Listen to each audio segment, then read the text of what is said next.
Amado, eu quero compartilhar um texto com vocês no livro de Deuteronômio, no capítulo 32. Eu vou ler aqui com vocês o versículo 10, 11 e 12. Esses três textos, eles trazem para nós um entendimento muito importante a respeito de um ambiente que, como igreja, nós vamos estar entrando. Eu acredito, irmãos, que algumas palavras, como a Bíblia é tremenda e a palavra de Deus não volta vazia, não é? Jeremias 1 diz lá, 10, 11, fala a esse respeito. Eu creio que toda palavra, ela tem um poder sobrenatural.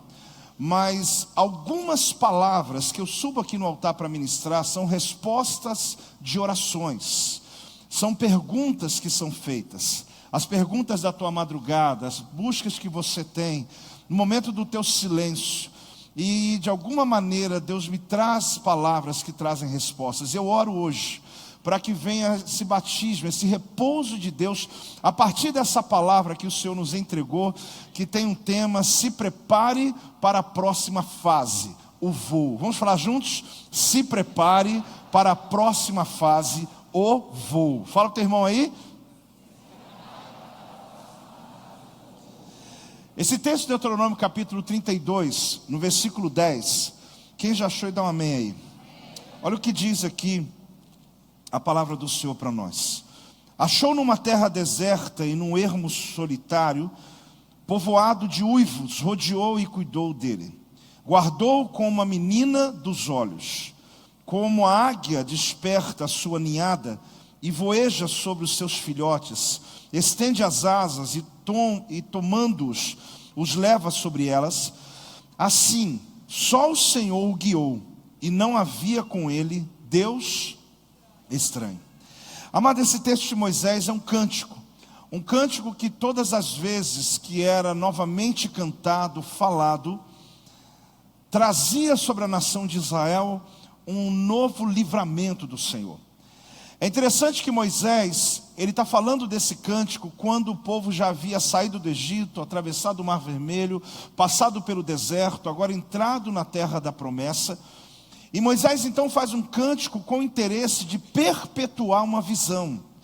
Aquela canção que mais importava não era a música que estava cantando, mas a letra que estava sendo perpetuada.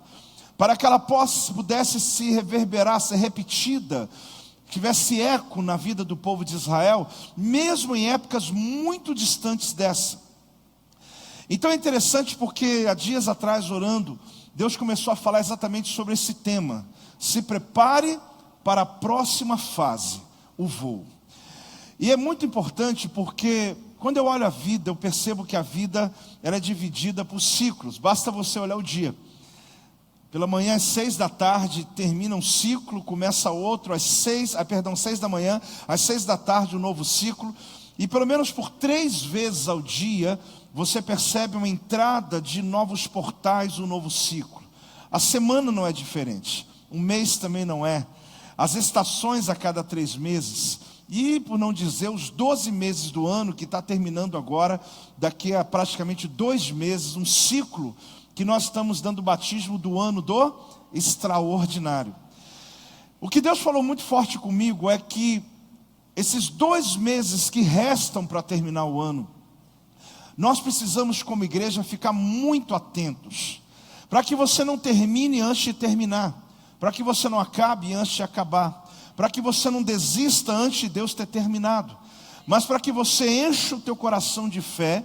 E como preguei há 2 semanas atrás, antes de viajar, abra tuas asas, receba o vento, porque Deus tem um voo alto para poder fazer na sua vida e através da sua vida. Quem já está recebendo, dá amém aí. Então eu vejo a vida assim, dividida em ciclos, jornadas, temporadas, estações, fases.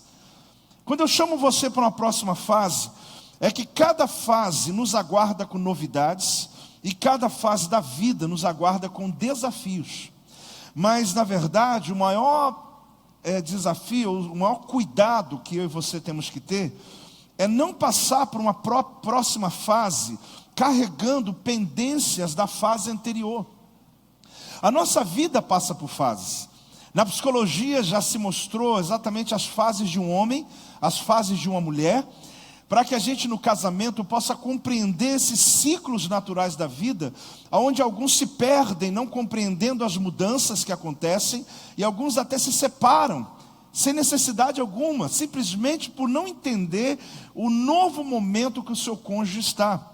Mas independente dessas fases que a psicologia explica, alguns começaram a vida muito precoce no seu trabalho, muito precoce, tendo filhos muito cedo. Então, às vezes, a tua fase ela está diferente daquilo que é coletivo. Quem está entendendo, diga amém. Mas quando eu estou numa nova fase, carregando sobre a minha vida ainda circunstâncias e pesos que são da fase anterior, eu corro o risco de nunca terminar. Terminar aqui, querido, não significa como você quer. Terminar é terminar.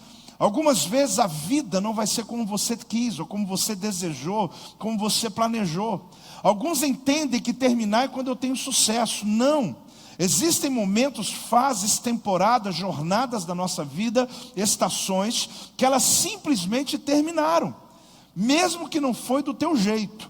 Mas Deus está no controle de todas as coisas.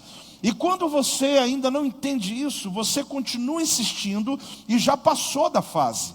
Já passou do tempo, as coisas já estão em outro ambiente, e você ainda está vivendo o teu passado. Até agora eu estou apenas trazendo você um entendimento, para que você compreenda, de que o teu presente não pode definir o teu futuro. Você pode falar isso para o teu irmão? Não pode por quê? Porque a realidade que você vive agora não significa o que você vive daqui a uma semana. Você não pode simplesmente dizer, olha, essa é a minha realidade definitiva, e não é mesmo. Então esse cântico de Moisés, a intenção é que todas as vezes que ele fosse cantado, fosse trazido à existência o poder para tirar as pessoas e trazer livramento que fosse necessário na sua época. Por isso os historiadores e teólogos dizem que a nação de Israel não viveu apenas o livramento do Egito, mas eles viveram dezenas de livramentos. Porque esse cântico de Moisés, ele não ficou parado lá no passado. Se hoje nós resgatamos esse cântico, essa letra, é para que em nome de Jesus, livramentos de Deus venham sobre a tua vida e se apresente sobre a tua vida. Quem está recebendo, dá um amém em nome de Jesus. Você vai perceber que no texto que lemos, Deus se revela de três maneiras, quando ele se revela como protetor da nação de Israel. A primeira delas, Deuteronômio 32:10, você vai descobrir aqui que Moisés diz assim: achou-o numa terra deserta e num ermo solitário, povoado de uivos, rodeou e cuidou dele, guardou-o como a menina dos olhos. Quer dizer, Deus guardou como a menina dos olhos. Ele está dizendo aqui que durante o tempo do deserto, o tempo que eles estavam passando de uma fase para outra, que Deus estava guardando-os como se protege a própria menina dos olhos. Ele está dizendo aqui que no momento que eles estavam passando por um outro ambiente, Deus os chama de menina dos olhos. Como Deus chama? Menina dos olhos. E ele diz o seguinte, que o Senhor estava protegendo. E como isso acontecia? Com nuvens ao redor. Ele cercou a nação de Israel com nuvens, para que à noite eles tivessem uma coluna de fogo e de dia uma coluna de nuvem, e que quando o inimigo viesse contra eles, não pudessem atingi-los. Há um texto que é, o mesmo texto numa versão bem original, que diz assim: ele encontrou fiéis a ele, aceitando a Torá, em uma terra deserta, seguindo Moisés, em um deserto vasto e desolado. Ele os rodeou com nuvens e concedeu entendimento a eles, através da Torá. Ele os protegeu de cobras, escorpiões, como a pupila de seu olho. Então ele está dizendo que assim como é a pupila do nosso olho, que para onde você olhar ela vai direcionar, ela está aí. Ele está dizendo, assim será Israel para mim. Enquanto eu estiver olhando para qualquer lugar, primeiro eu olho para vocês. Eu os vigio, eu os guardo, eu os protejo. Você disser amém, é bom. A segunda maneira que Deus se revela, através dessa visão que Moisés traz no cântico que ele cantou, está no versículo 11. No versículo 11 você descobre o seguinte: como a águia desperta a sua ninhada e voeja sobre os seus filhotes, estende as asas e tomando-os, os leva sobre elas. Deus aqui ele se revela como a águia mãe que empurra os filhotes para fora do ninho, isso mesmo, mas que paira sobre eles para sustentar suas primeiras tentativas de aprender a voar. Então ele fala, em primeiro plano, Deus cuida de Israel como a menina dos olhos. Em segundo plano, ele é como a águia mãe que está abanando suas asas, fazendo vento, para que os seus filhotes lá em cima, no pico das montanhas, possa com o movimento do vento da asa de sua mãe, possa se precipitar na montanha para dar o seu primeiro voo. E Deus diz, assim eu fiz com vocês. Ele faz uma comparação a essa águia, porque é assim que ela faz de uma maneira instintiva.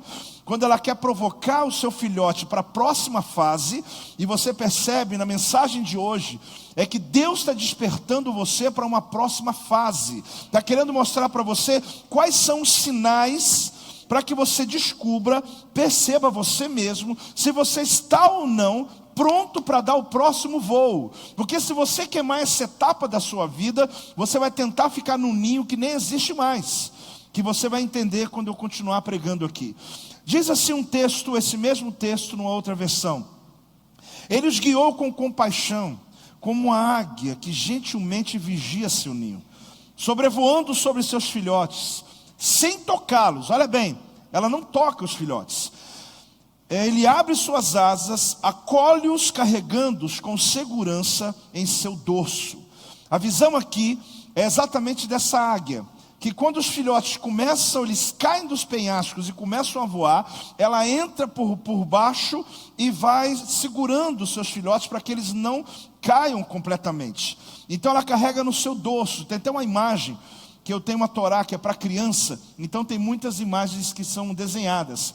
E é preto e branco, mas você consegue entender. A visão que o rabino colocou sobre esse texto é essa: é que a águia mãe, como Deus sobre Israel, ele carregava em seu dorso, enquanto algumas voavam, pequenas voavam em volta, e ela cuidava. E também quando vierem outros pássaros, flecha contra Israel, Deus falou, eu fui a um nível mais alto e não permiti que o inimigo tocasse você. Quem está entendendo até aqui, diga amém. Por enquanto eu quero que você entenda a Bíblia, a Escritura, e daqui a pouco você vai entender o que ela significa para nós. E o fato, querido, é que Deus não só foi uma nuvem que disse, eu cuidei de vocês como o menino dos meus olhos, eu também sou como a águia que protejo vocês nos momentos mais difíceis. E em terceiro lugar, no versículo 12, Deus se revela como? Ele diz assim, assim só o Senhor o guiou, e não havia com ele Deus estranho. A palavra guiar aqui está dizendo que ele foi um amável pastor, líder que guia seu povo, sem ajuda de quem quer que seja. O que Deus está dizendo é para que a nação de Israel acordasse, porque quantas e quantas vezes Deus cuidou deles, e após eles alcançarem o que almejavam, se esqueciam de Deus. Eu não estou lendo os próximos textos que dá continuidade ao cântico de Moisés, mas Moisés, logo após esse ambiente que ele fala sobre a proteção, ele vai falar agora sobre o cuidado que ele tinha, dando provisão. Então é o Deus que dá proteção. Aí os próximos textos, para quem tem curiosidade, gosta de ler em casa, você vai ler o 13 e o 14, você vai ver que fala que o Senhor deu o mel, que o Senhor deu o azeite, que o Senhor deu o leite, que o Senhor deu para eles tudo o que eles precisavam, da melhor comida que havia. Mas logo após Deus ter dado isso, ele diz que Israel é como um boi que engordou, que alcançou tudo o que queria, mas agora está dando coice no seu dono. Ele está dizendo, vocês alcançaram a prosperidade, vocês alcançaram o que vocês precisavam, mas uma vez que vocês alcançaram, vocês se esqueceram de mim. Então é importante você compreender, se eu continuar a profecia que Deus tem para nós hoje, que Moisés não só cantou a proteção, ele não só cantou a provisão, mas ele preparou o povo para o futuro dizendo, não se esqueçam. Porque muitas vezes, quando vocês prosperaram, após vir aquilo que vocês esperavam, vocês começaram a dar coice naqueles que levaram você à prosperidade. E principalmente comparado a Israel. Ele está dizendo, vocês estão como uma vaca gorda, A tendência, o entendimento é esse, porque são metáforas do dia a dia. E vocês agora estão se esquecendo de onde e quem os alimentou. Então isso é muito importante você perceber, que isso não acontece apenas hoje. Na verdade é algo que já acontecia naquele tempo. Pessoas que chegam diante de Deus e estão vivendo um tempo difícil. Mas aí o Senhor diz o seguinte: o povo desprezou a rocha da salvação. A rocha que o salvou no tempo da crise foi desprezada no tempo da provisão. Amado, quer um conselho na sua vida? Deus quer prosperar muito você, mas a prosperidade não é o fim, é apenas o começo, para que Deus use você para o reino. Se a prosperidade não apontar para o reino, ela não tem sentido na sua vida. Entenda isso sempre, para que você não caia dos pináculos, não caia depois e diga: meu Deus, Deus até me orientou, eu até entendi, até recebi a palavra, mas eu não consegui trazer isso para a minha realidade. Seja fiel ao Senhor sempre. Então, baseado nesse entendimento, o que eu quero mostrar para vocês é a comparação do segundo nível. O primeiro ele diz: vocês são como menina dos olhos. O terceiro, eu sou como pastor para vocês. Mas eu quero me ater ao segundo nível. Quem se lembra sobre a águia? Por isso esse tema: se prepare para a próxima fase ou voo. Porque ele diz o seguinte: quando eu precisei levar vocês para um outro ambiente, eu fiz como a águia faz. Agora, como que a águia faz? Pergunta para o seu irmão assim: como que a águia faz? Eu sei que a águia é um animal. Então, se eu falar de amor de um animal, que na verdade seria extinto, seria meio estranho para vocês. Mas como Deus se compara à águia, eu diria para você que aquilo que a águia faz pelos seus filhotes não é porque não ama os filhotes, mas na verdade é porque ela está preparando-os para a próxima fase.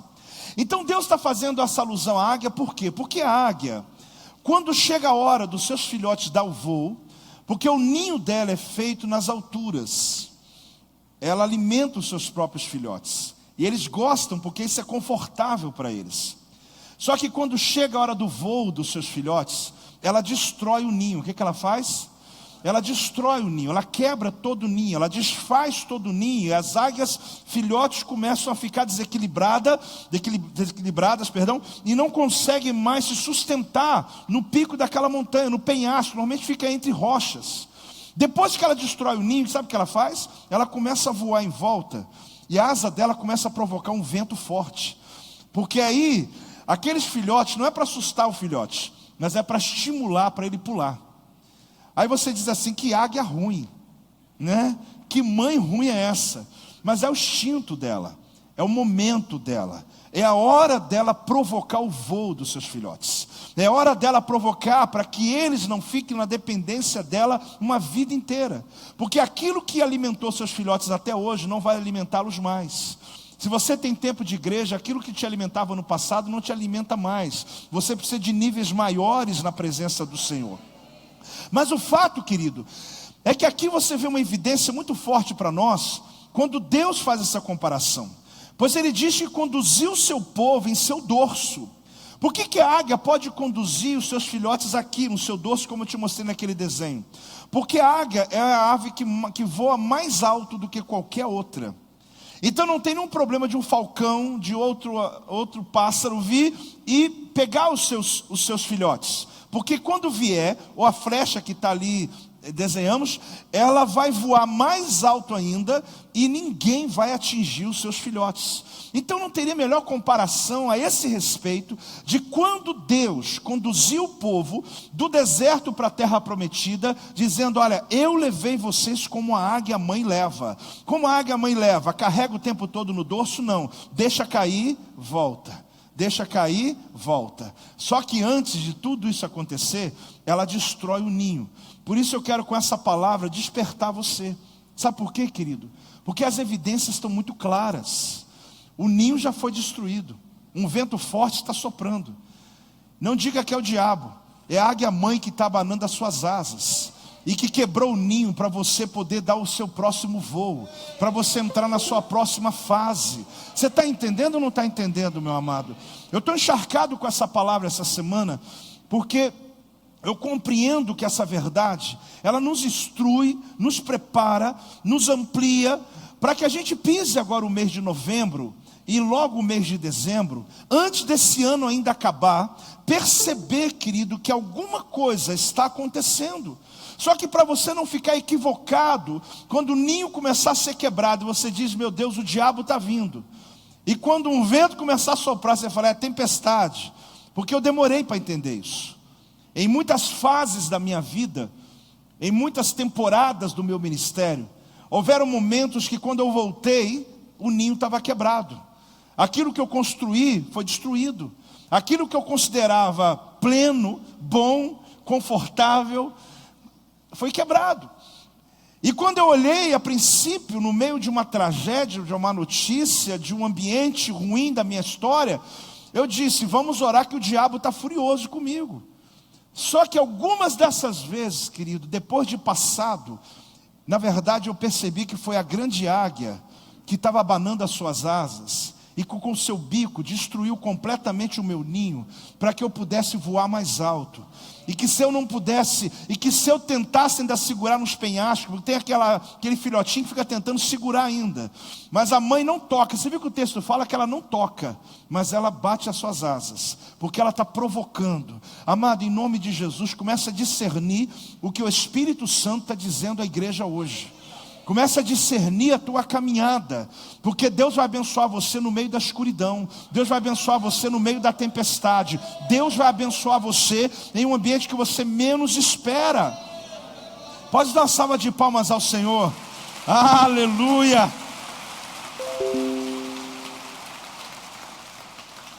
No livro de Isaías capítulo 40, versículo 31, olha o que diz esse texto para nós. Mas os que esperam no Senhor renovam as suas forças, sobem com asas como que? Águias. Correm e não se cansam, caminham e não se fatigam. É interessante porque a gente cita muito esse texto, mas a grande chave desse texto, querido, está no momento que diz que aqueles que esperam no Senhor renovam. A palavra renovar já é muito linda, porque você fala, eu me sinto renovado. Você acorda de manhã, me sinto bem. Eu sinto minha saúde renovada, eu sinto minhas forças renovadas. Mas a palavra renovada aí é trocar. É o quê? Trocar. Então trocar significa que aquele que espera no Senhor, quando você entra numa nova fase da sua vida, você entra com uma força que você não está ligada à força do ontem. É uma nova força, foi trocada, zerou tudo na tua vida. Pessoas vão olhar para você e dizer, o que aconteceu que você remoçou? O que aconteceu que você está bem? O que aconteceu que tem tempo que eu não te vejo? A última vez te vi cansado e agora você está completamente renovado. É porque Deus trocou a tua força. Deus não só renovou a mesma força, Deus te deu uma outra força para uma nova fase da sua vida. Porque Caleb, ele disse para Josué, olha, eu tenho aqui 80 anos agora, mas eu me sinto tão renovado quanto tinha 40 anos. Ele tinha quase 85. Ele está dizendo, me dá a montanha dos Jebuseus que eu vou subir lá e vou conquistar. Um ancião de 85 anos de idade. Por quê? Porque ele entrou na nova fase, entendeu a nova fase e recebeu uma força nova. Você vai perceber, querido, que nos tempos da sua vida, Deus vai te dar força para cada fase dela. Se você compreende isso, você já está bem adiantado nessa caminhada de hoje. Mas Deus quer aprofundar mais ainda na sua vida. Então, como eu disse, a águia mãe, ela destrói o ninho. E quando ela destrói o ninho, ela força seus filhotes a pularem do penhasco, a descer, a rolarem no penhasco e começar a bater pela primeira vez as suas asas e ter a sua primeira experiência. Eu quero falar algumas coisas. A primeira delas, não espere algo te acontecer que não tenha custo. Você pode falar isso bem alto? Eu acredito que conceitos que falo, você já conhece, compreende e concorda. Mas por muitas vezes nós ficamos à mercê, querido, da sorte. É como se a vida, em algum momento, pudesse virar tudo a teu favor. Mas a verdade, querida, é que existe um custo. Provérbios 13, 12 é um texto muito sábio e muito importante. Diz assim, olha, a esperança que se adia faz adoecer o coração, mas o desejo cumprido é árvore de vida. A esperança que se adia traz doença às pessoas. Todos nós esperamos por algo. Temos sempre uma expectativa sobre amanhã. Esse ano ainda eu vou me levantar. Não, esse ano ainda eu vou recuperar. Não, daqui a uma semana eu creio que uma porta vai abrir. Só que essa esperança, querido, ela cansa. Esperar no Senhor é diferente. Mas quando existe uma expectativa e há uma frustração no meio delas, porque a esperança custa algo, a expectativa custa algo. Você planejou a tua vida, e na tua perspectiva, na atual conjuntura, no atual momento da tua vida, existem coisas que você já achou que estaria resolvido. Que se alguns anos atrás alguém te perguntasse, ia dizer, olha, quando eu chegar a tal tempo, quando eu chegar em 2017, olha, eu vou estar na minha casa própria. Quando eu chegar em tal tempo da minha vida, eu vou estar resolvido em relação ao ministério. Eu vou estar resolvido em relação ao meu casamento. Tem aqueles que estão solteiros que esperavam estar casado. Tem aqueles que estão casados, esperavam ter um filho. Hoje pela manhã eu fiquei muito emocionado. Uma irmã chegou aqui no altar e disse, apóstolo, o senhor falou de esperar, e eu esperei muito tempo. Eu tenho 44 anos de idade, ela dizia para mim, e desde os meus 24 anos eu tentei engravidar. Mas agora, dias atrás, ela contou de uma palavra que ela recebeu aqui no altar, e ela fez uma prova com Deus. E ela aos 44 anos, ela disse, apóstolo, eu estou grávida. E eu estou grávida, e eu estou vendo que Deus ouviu a minha oração, depois de 20 anos de espera. Pode celebrar, irmãos, porque ela recebeu a palavra. Coisa linda, né?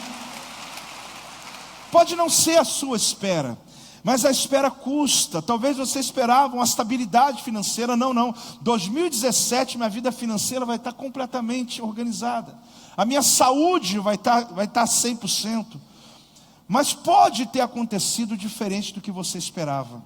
Pode ter acontecido diferente do que você planejou. E é sobre esse nível de cansaço, essa espera, que a Bíblia fala que faz o coração adoecer.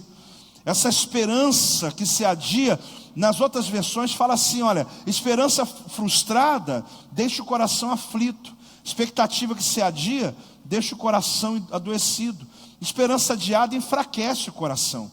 Aí diz também que a esperança adiada torna o coração doente. Ou seja, o teu coração estava bom, e a sua vida estava bem, mas o indivíduo fica doente. Por quê? Porque ao esperar, vem um cansaço, vem um investimento. Algumas pessoas só de esperar, antes de acontecer qualquer coisa, já estão desistindo. Mas nem começou ainda o sonho, nem começou ainda a realizar, mas já diz, já não aguento mais, porque a espera lhe cansou. Outra coisa que você precisa entender, não comece algo que você não esteja disposto a fazer o que é preciso para acontecer. Se você começa algo, saiba o preço que você tem que pagar, e decida pagar o preço, para que você possa chegar ao teu sonho. Porque ele diz que um desejo cumprido, querido, é como árvore de vida. Quando você vê algo acontecendo, uma realização na tua vida, é uma cura para o teu corpo. Então tem muita perda de energia, tem muito investimento quando eu começo e não termino, quando eu começo, paro no meio do caminho. Então eu não posso esperar retorno de nada se eu não tiver investimento. Eu chego lá no gerente do meu banco e falo assim, olha, como que está minha conta? Ele diz, vou ver aqui, olha, está zerada. Tá bom. Mas o senhor fez algum investimento? Não, é que eu estava em casa orando. Aí eu senti que de repente tinha um dinheiro aqui na conta, né? Se eu não fiz investimento, eu não posso esperar resultado, querido. Não adianta, como que vai acontecer? Mas Deus pode mandar um anjo do céu, depositar um dinheiro lá, que mande esse anjo aí, né? Que mande esse anjo. Mas o que eu quero dizer para você, que você não só recebe algo porque você quer, mas eu quero. Tem hora que fica aparecendo meus filhos. Minhas crianças estão assim, pai, eu quero isso, quero aquilo. Aí eu estava dizendo para o apóstolo esses dias, falei, engraçado, parece que nossos filhos não aprenderam a ouvir não. Cheguei para um esses dias e falei, não. Não, pai, não vou comprar, não vou fazer. Mas como não? Como não? Mas tem crente que é igual criança, só porque ele quer, ele acha que Deus tem que fazer. Não, mas eu quero, Deus vai fazer. Mas não é assim que funciona. Com os filhos, os pais sabem, né? Você fala, meu filho, mas você cumpriu o que a gente combinou? Não, pai, mas o senhor vai fazer? Não vou. E quando você fala ao teu filho assim, não, mas eu não tenho dinheiro. Ele fala, não tem. Não é? Eles não acreditam. Eles não acreditam não, Eles falam, não, você está, duvido. Meu consolo é que um dia eles vão ter filhos. Eles vão casar, vão ter filhos, vai ser uma alegria. Só que tudo bem, é criança. Agora você já viu crente, irmãos, que ele simplesmente quer algo, acho que Deus vai dar, irmão, não é só querer. Tem um preço a ser pago, tem investimento, tem envolvimento, tem exposição que acontece. Então é importante descobrir quais são os propósitos, o que você quer para a sua vida. Agora, quando se fala de cansaço, querido, ele abrange muitos níveis. Por exemplo, Elias, fala esse nome aí poderoso. Elias, por que poderoso? Porque esse profeta, irmãos, me desafia. Esse profeta me desafia. Ele é o segundo profeta da história bíblica. O primeiro foi Moisés, o segundo Elias.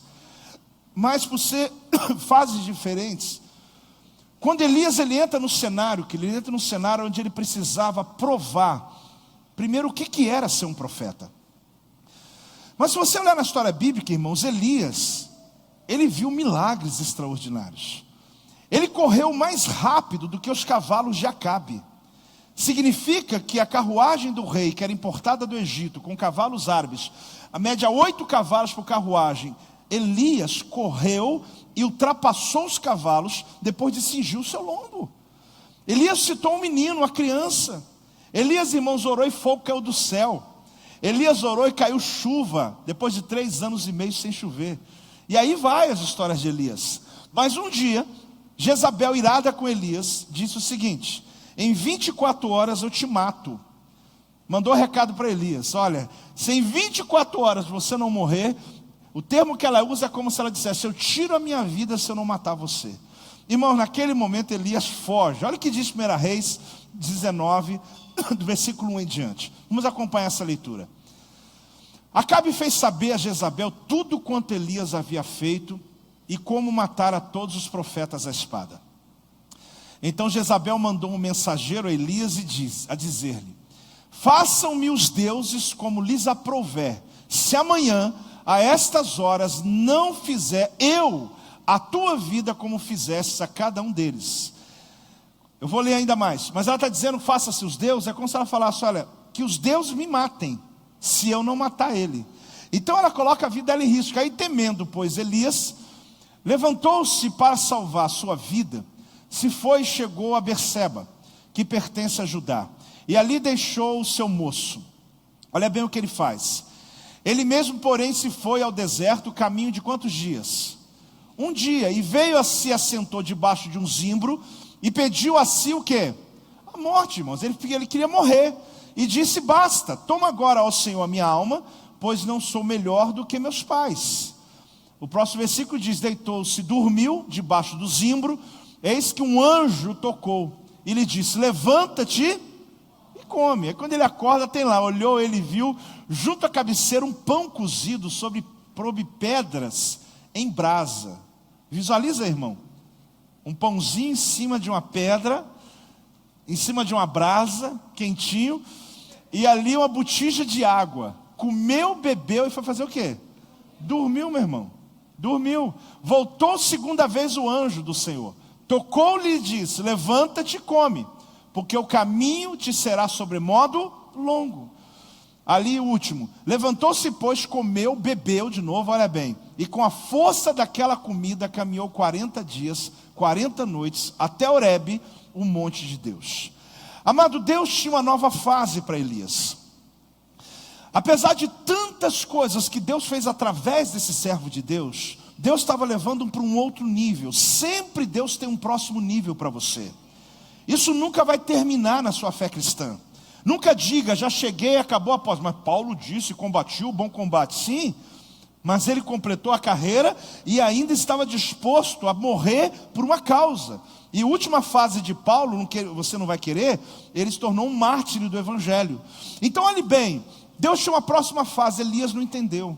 A águia quebrou o ninho, a águia começou a abanar as suas asas, e ele, ao invés de enfrentar, ele fugiu. Ao invés de ele abrir as asas e dizer: Deus, o que o senhor tem? Ele fugiu.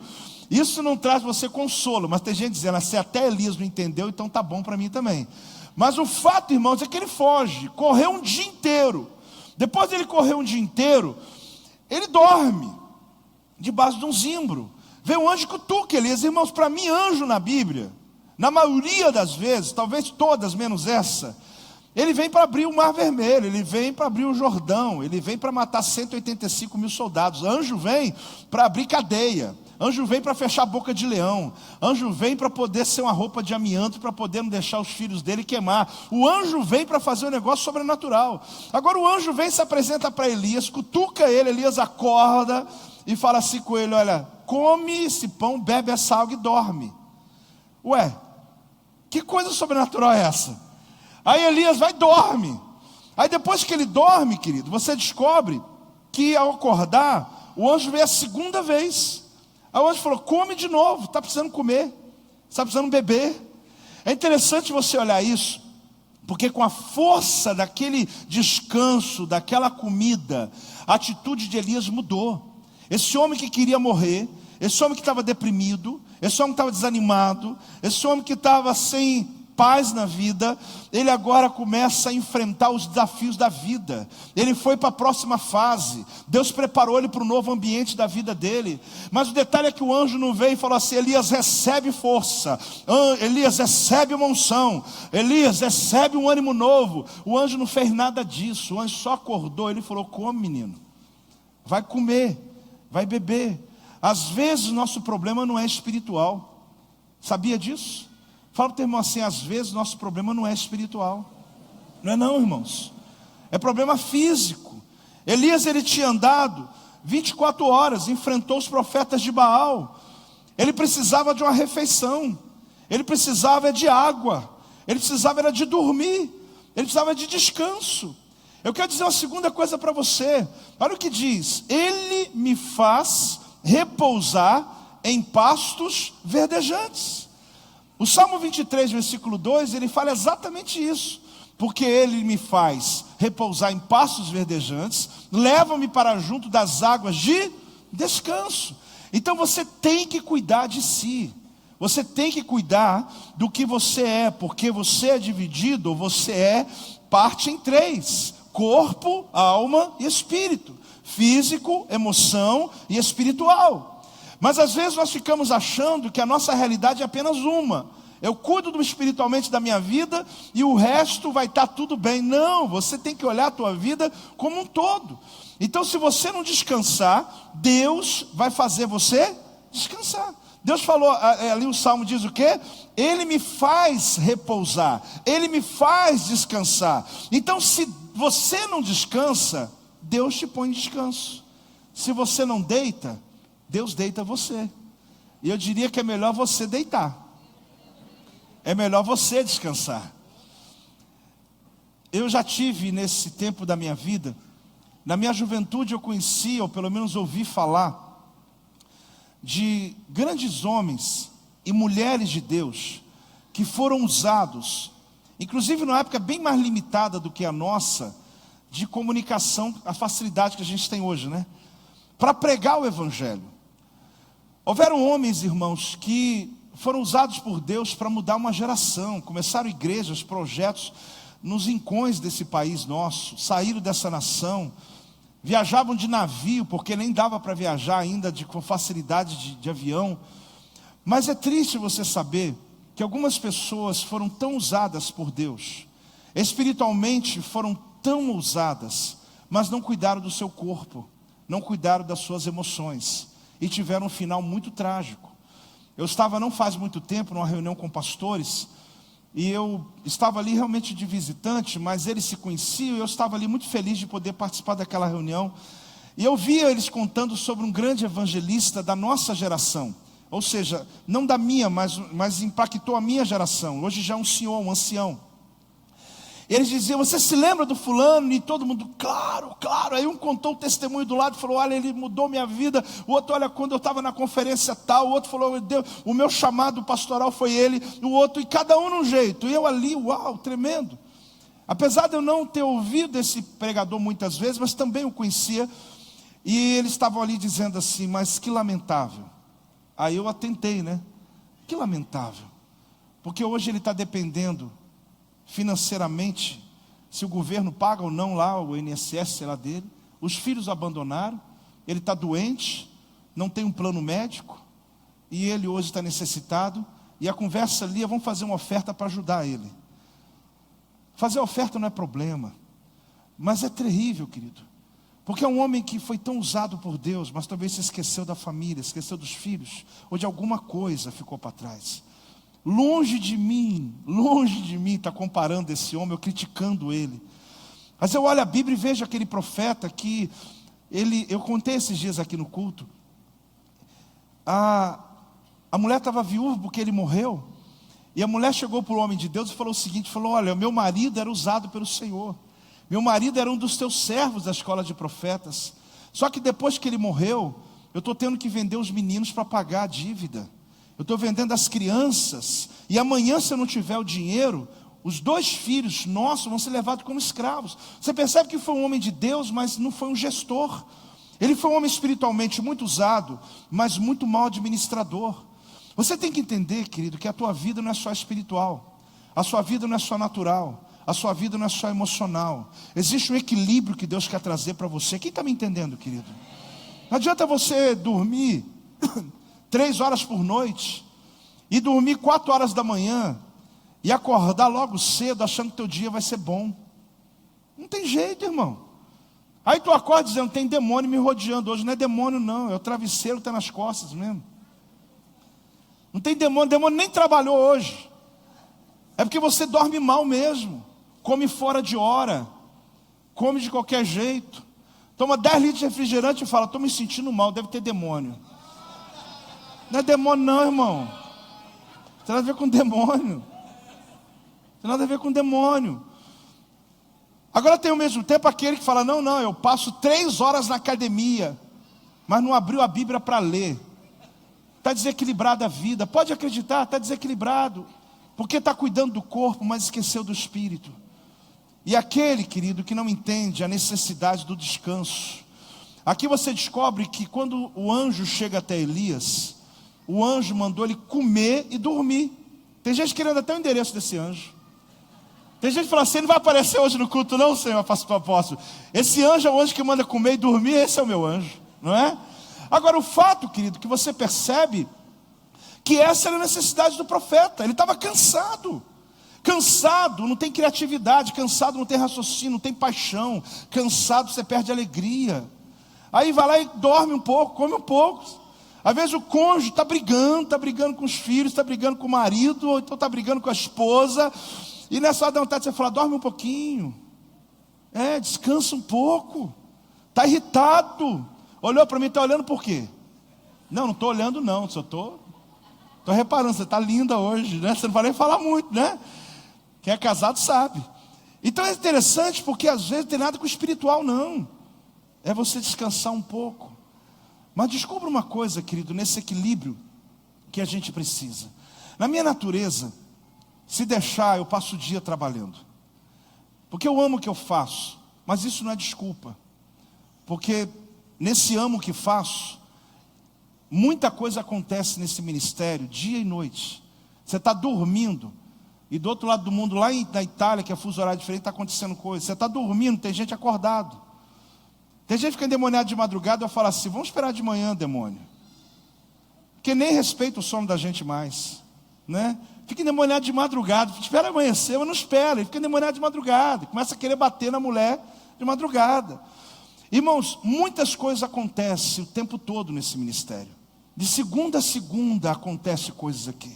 O tempo todo, aqui nas nossas 40 igrejas, o tempo todo.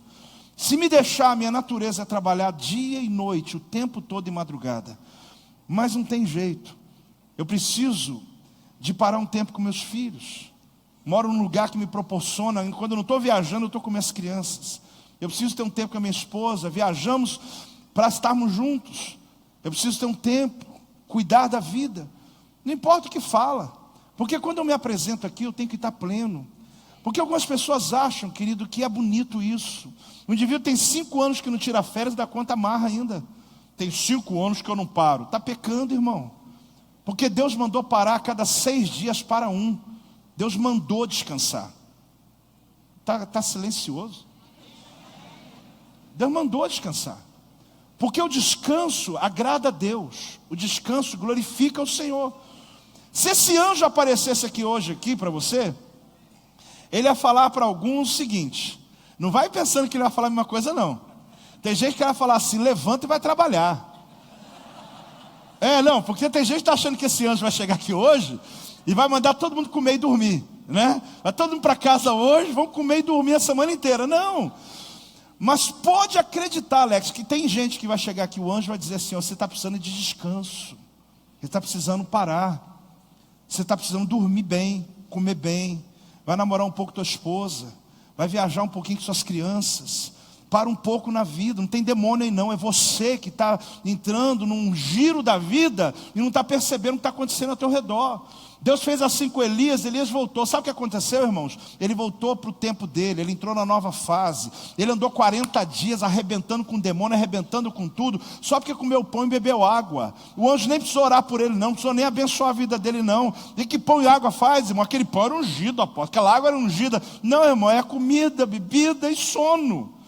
Mas por que eu estou sendo tão extremo assim com um homem tão sobrenatural que é Elias? É proposital. Eu estou querendo mostrar para você que algumas vezes o cansaço que você está vivendo não tem nada a ver com o espiritual.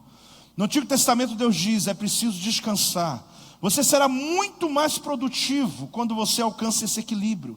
Como ele disse, alguns não, eu estou apóstolo, eu entendi a mensagem, eu passo domingo, eu nem vou na igreja, eu fico consolidando meus filhos e a família. Errou porque tu cuida da emoção, mas também não cuida da espiritual, não rompe. Cuidei do espiritual, não cuidei do corpo, também está errado. Deus quer trazer um equilíbrio. É possível, igreja? É possível. Para que você seja pleno, para que você se apresente diante de Deus e você veja a mão do Senhor movendo sobre a tua vida. Então a sua vida será muito mais plena quando você tem essa relação com Deus. Hoje eu falei sobre uma frase que li essa semana que diz o seguinte: olha que tremendo. Porque no tempo da sua adversidade você cria um nível de resistência para que você possa suportar. Olha o que diz essa frase: quem passou firme pelo vento da adversidade criou resistência para o vento da oportunidade. Então existe o tempo, querido, da adversidade, mas esse tempo está preparando você para o voo. Para mim está claro, os sinais estão claros nesses dias. Eu saí em viagem, cheguei no Brasil, de repente veio um turbilhão de coisas que estavam acontecendo na vida de pessoas, fatalidades, dia mal, dificuldades, não problemas de planejamento da igreja, isso está tudo em ordem, mas coisas que são acidentes na vida de pessoas, e eu fui olhando a clareza dessa palavra. Os ventos estão batendo, os ninhos estão sendo destruídos, está tudo perfeito, querido, para a gente pular para a próxima fase. Eu estou vendo exatamente esse cenário. Pode ser que você está me ouvindo dizendo: apóstolo, comigo não, está tudo em ordem. Então guarde a mensagem para o futuro.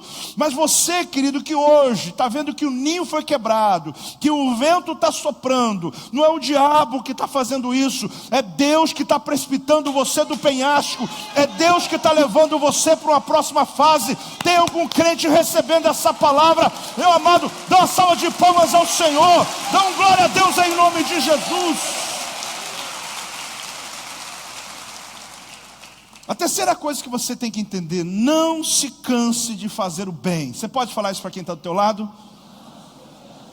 Fala de novo, que é importante. Mas fazer o bem cansa. Vamos ver o que Paulo diz em Gálatas capítulo 6, versículo 9. Ele diz assim, olha bem: e não nos cansemos de fazer o bem, porque a seu tempo ceifaremos, se não desfalecermos. A seu tempo. Não pare de fazer o certo. Não pare de fazer o que você aprendeu. Não pare de abençoar. Não pare de andar nos princípios. Mas fazer o bem cansa? Sim. Porque Paulo está dizendo: não se canse. Porque se ele diz não se canse, é porque ele está dizendo que vai chegar um momento que você pode ficar dizendo: não valeu a pena. Eu ajudei tal pessoa, não tive retorno. Eu fiz a coisa certa, mas não consegui resultados certos. Quantas vezes a pergunta é: meu Deus, estou fazendo tudo certo, mas as respostas são tudo erradas. Eu estou fazendo aquilo que é necessário, mas não consigo alcançar aquilo que eu almejei na minha vida.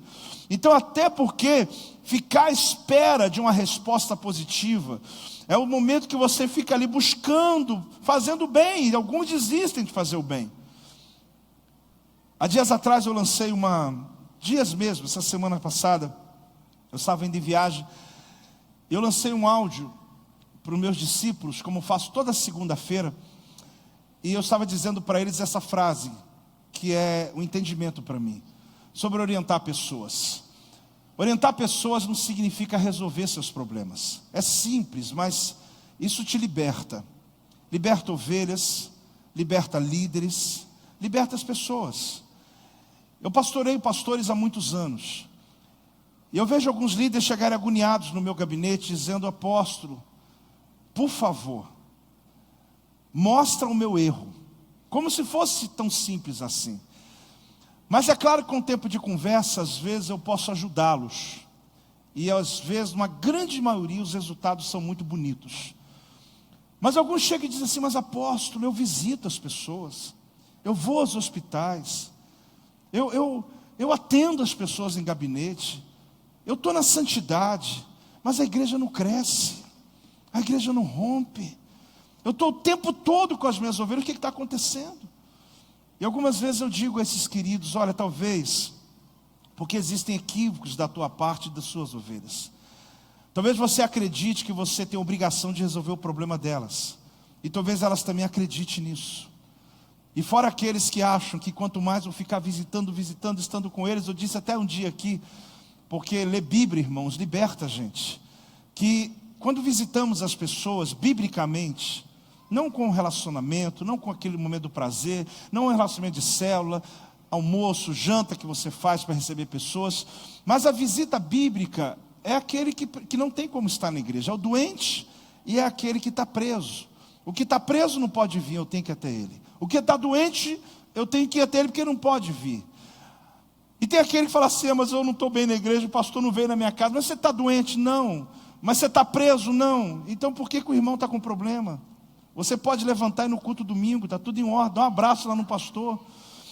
Mas às vezes o líder começa nele, ele se cobra de uma coisa que ele não foi chamado para aquilo. Irmãos, orientar pessoas não é resolver problema de pessoas, mas é colocar essas pessoas em um ambiente onde ela possa crescer, enfrentar seus desafios, e o mentor que você procura é aquele que leva você a esse ambiente, para que você enfrente os desafios da sua vida. Só que a nossa tendência natural é alguém fazer por nós, irmãos. Eu, por favor, não estou lhe acusando, é humanidade, é a nossa humanidade, a gente gosta disso. Porque se eu chego para você e falo assim: meu amigo, minha amiga, eu vou entrar num jejum essa semana por você, tu dá uma oferta aqui, faz o que você quiser da tua vida e eu pago o preço. Aí você vai falar: isso mesmo, pastor, tu é pastor, eu sou ovelha, essa é a tua obrigação. Irmão, se desse certo eu faria. Eu pago o preço sim de oração por você. Mas eu quero mais do que resolver teu problema, eu quero trazer você onde eu estou.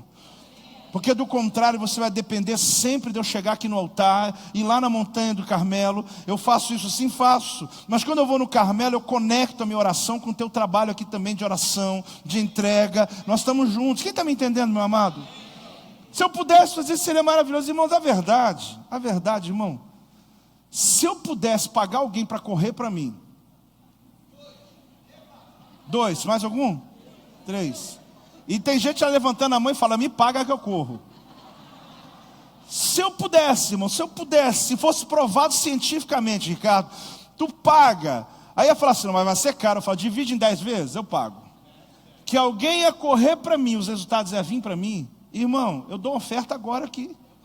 Forte ainda, dou forte, eu dou. Porque a gente quer isso, que alguém corre para nós, que alguém ore por nós, que alguém jejue pela gente. Mas não se sinta pecador por isso não, essa é a nossa humanidade, mas não é bíblico, irmão. Não é bíblico. Deus quer levar você ao ambiente onde você vai conquistar. Porque se eu correr por você, pode dar certo em um período. Existem coisas que eu posso fazer por você de verdade como teu apóstolo, pode acreditar que sim. Mas eu posso lhe trazer um alívio de um dia, mas eu quero mais do que isso. Eu quero trazer você, querido, a um ambiente onde as coisas acontecem. Imagine comigo, quem gosta de bombom? É só isso? Deixa eu continuar a mensagem, eu achei que tinha uma gente... então tá. Então imagine, irmão, é só uma comparação, tá? É só uma metáfora. Então vai ter gente dizendo assim: o apóstolo já agora, para poder levar os crentes para a igreja, está dando até doce para eles, né? Melhor, porque tem igreja que tá dando desconto no dízimo, então tá menos pior. Você imagina comigo o seguinte, irmão, que esse bombom que eu tenho aqui, ele representa exatamente o que você precisa hoje. É só uma ilustração, amém, igreja? Que eu tenho na minha mão o que você precisa. Então eu desci do altar para chegar até você, para te dar esse bombom, para entregar para você o que você precisa, que vai adoçar a tua vida hoje. Você vai sair daqui, uau, glória a Deus, amém. Mas pode ser que lá para quarta-feira esse bombom já virou fel, já amargou. Porque a vida, ela vai te proporcionar outras fases, outros desafios que não são muito fáceis. O fato, querido, é que você vai pegar esse bombom e dizer, uau, o pastor saiu lá do altar, veio até mim, orou por mim, entregou o que eu precisava, e agora eu estou feliz. Você quer esse bombom, Alex? Quero, lógico que você quer, toma aí. Só que eu dou o bombom para o Alex e falo assim, olha, então está resolvido. Eu vim aqui, já tem um inimigo trabalhando. Você vê como é que é, né? Pega a sua bênção, irmão. Aí eu entrego, isso aqui representa o Alex dizendo assim, meu Deus, foi meu domingo hoje, eu nem ia no culto, mas agora eu estou feliz, porque o apóstolo desceu do altar, orou por mim, me ungiu, o bombom é tudo isso, orou, me abençoou, eu senti que a dor passou, eu senti que a depressão foi embora, foi tudo bem. Ok, eu fiz por ele. Isso é bíblico? Sim, ok. Só que eu quero mais na vida do Alex. Eu não quero apenas dar um bombom para ele. Eu não quero apenas dar uma experiência de uma noite de domingo para ele. Eu não quero que ele seja um crente esperando que o pastor jejue, que o pastor alguém faça por ele. Porque como eu te falei, se desse certo, eu passava para a igreja que faz isso e ia dar uma oferta boa, porque eu ia ficar de boa em casa, esperando alguém pagar o preço lá. Mas não funciona assim. Mas eu digo o seguinte, vão lá comigo, Alex. Aonde eu busquei o bombom, tem mais. Você está entendendo ou não? Então, ao invés de eu descer para dar um bombom para ele, eu vou levar ele onde eu estou. Porque lá onde eu estou, mas eu posso subir lá também? Pode. Você pode ir onde eu estou. Porque onde eu estou significa o lugar aonde tem muito desses bombons. Cadê os bombons, Zac? Me ajuda aí. O Zac até faltou a rede hoje para vir para cá. Aqui, olha bem quantos bombons. Segura. Vamos lá comigo. Olha bem. Eu desci com um. Ele já guardou dele. Eu desci com um. Só, irmão, que aqui em cima onde eu estou, tem um monte. E não pensa que é só isso aqui, não. Tem um monte. Não para, é fonte. Então, onde eu subi, a próxima fase da sua vida, querido, de águia, não é apenas ficar esperando a comidinha lá no penhasco. É voar para conquistar onde está tudo que você precisa. Na próxima fase. Aí eu chego aqui, pode dar glória a Deus.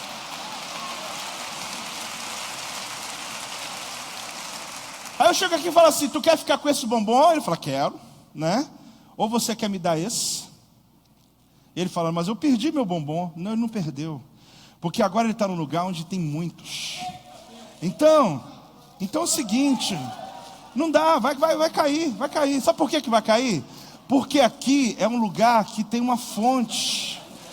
Tem uma fonte aqui. Não vem mais ninguém não. Não vem mais ninguém não. Olha aqui, olha bem. Mas fica aí. Aí é o seguinte, irmão. Só que tem gente, volta a dizer, eu não estou criticando, essa é a nossa humanidade.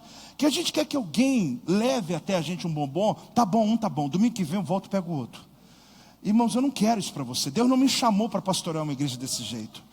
Deus me chamou para trazer você num lugar aonde tem uma fonte que você mesmo vai alcançar. Então quando chega aqui no altar, olha quanto que tem, olha. Tem bastante. Só que isso aqui é só uma metáfora. Não sei quem viu aquele filme da Fábrica de Chocolate, mas não daquele jeito, né? Antigo, né? Eu vi aquele primeiro. Aí você tem um monte. Aí, peraí. Mas eu prefiro ir para lá. Só que tem uma decisão, você tem que passar para a próxima fase. O ninho já está quebrado, a asa está batendo, tem vento demais. Para de ficar segurando no penhasco. Deixa cair e deixa a águia te levar onde ela quer te levar. É um outro nível que o Senhor quer te levar. É um outro nível.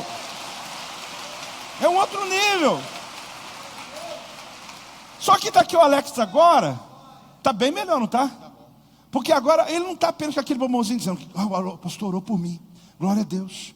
Aliás, ele devia orar por mim, aí as coisas vão funcionar. Irmão, Eu tenho prazer nisso. Eu faço isso todos os dias. Eu trabalho 24 horas se deixar.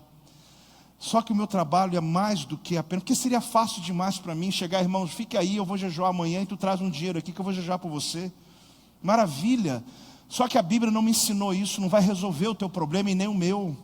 Seria até mais fácil para mim, dá bem menos trabalho. Eu não preciso saber teu nome, não tem rol de membro, não sei nem quem é você, se aceitou Jesus, não tem que atender você. Apenas faço uma igreja de gente que vem, traz a tua oferta e volta para casa com um sentimento assim: o pastor está orando essa semana na montanha por mim, e eu vou cantar aqui, vou viver minha vida, tomar todas, fazer o que eu quiser da minha vida, porque é assim que o povo faz, querido, tudo religioso.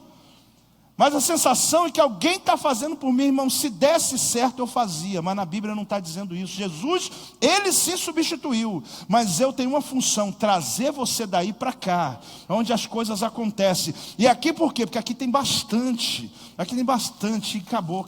Aqui tem bastante. Olha, não sei se você quer. Aqui tem bastante. Aqui tem bastante. Não quer não? Quer não? Aqui tem bastante. Olha lá o Zac, ó. É aqui. Não, peraí. Vamos lá, Alex, vamos lá. Aqui tem bastante. Aqui, ó. Pega pra ele. Joga aí, pode jogar. Ah, joga do lado de lá também, olha. Aposto, agora bagunçou o culto mesmo, agora foi isso mesmo. É isso aí. Se você ganhou 2, dá para alguém. Tá bom. Você está abençoando só o meio aqui, né? Só pastor, né? Só pastor. Agora é o seguinte, olha aqui para mim.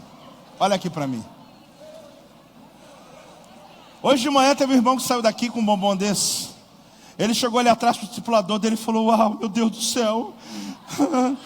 Irmão, e vai que ele come é curado. Porque não foi assim que a mulher foi curada? Se eu tocar em Jesus, serei curado. Irmão, isso aqui não tem poder nenhum, mas eu estou debaixo de uma profecia assim. Ele representa um ambiente que você está entrando. É a doçura que Deus quer trazer sobre a tua vida. Deus quer levar você para uma nova fase. É um outro ambiente. Tem um crente recebendo, hein, meu irmão? Eu estou chateado porque não tem bombom, irmão. Por favor, né? Depois os irmãos da fé aí vai poder rachar. Obrigado vocês dois. Vão poder partir no meio com você. Amado, mas ainda tem gente que prefere ficar aí. Porque ele não quer subir aonde Deus de fato decidiu levar você a uma vida vitoriosa. Para mim está mais do que claro, está eminente. Chegou a hora do seu voo. Está muito claro, o ninho já foi destruído. O vento está soprando. Vê se está assim, se não tiver, amém. Vê se está assim. O ninho são bases da sua vida, confortos, coisas que você construiu, situações que você organizou, e de repente vê a águia mãe, quebrou tudo, meu irmão, e começou a abanar a asa dela e está ventando forte.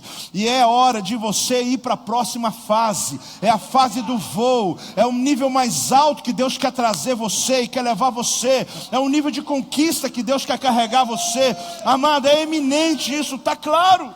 Mas antes de eu terminar, eu quero falar sobre um homem. Davi, o nome dele. Davi também me desafia. Como me desafia Davi, querido? A sensibilidade que esse homem andava com Deus. Ele é um desses que fazia a coisa certa o tempo todo. Mas a resposta era negativa. O pai dele rejeitou, os irmãos rejeitaram, enfrentou Golias. Irmãos, Davi, ele foi ungido com 16 para 17 anos de idade como rei de Israel. Você sabe quando que ele tomou posse? 13 anos depois. Quanto tempo? E sabe quando foi esses 13 anos? No pior momento da sua vida. Ele estava morando em Ziclag. Ziclag foi um compromisso que ele fez com o povo filisteu, inimigo dele, porque se você souber, Golias era filisteu. E ele fez uma aliança dizendo o seguinte: olha, eu vou morar aqui em Ziclag. Eu vou entrar na guerra de vocês. Olha aqui para mim, igreja. Está pensando num bombom, né? Vira aí, vira a fase. E Davi disse assim para os filisteus: olha, vocês cuidem da minha família e eu vou na guerra. Davi foi para a guerra com 600 homens. Quando volta, os amalequitas acabou com o povo dele. Queimou tudo, sequestrou esposa, sequestrou filhos. Davi entrou em crise, irmãos. Começou a chorar, entrou em desespero. Foi em Ziclag. Mas quando ele percebeu que isso não resolvia, de repente Davi retomou a palavra. Ele entrou na batalha, recuperou tudo que ele perdeu. Mas o mais tremendo, irmãos, é que no outro dia veio a notícia: Saul morreu, o rei de Israel. 3 dias depois da maior escuridão da vida dele, ele foi ordenado, ungido novamente, mas agora tomando posse como rei do reino do sul, com 30 anos de idade. Tinha passado 13 anos desde que ele recebeu a promessa. Ele devia estar cansado já de ficar perseguindo aquela promessa que ele recebeu. Mas ele recebeu num tempo mais inusitado. Por quê? Porque na pior época da sua vida, quando estava se apresentando o pior para ele, Deus o levantou como rei de Israel. Eu quero mostrar para você que ele foi abençoado no meio da escuridão. Então a unção sobre Davi não pôs ele no trono, mas fez o quê?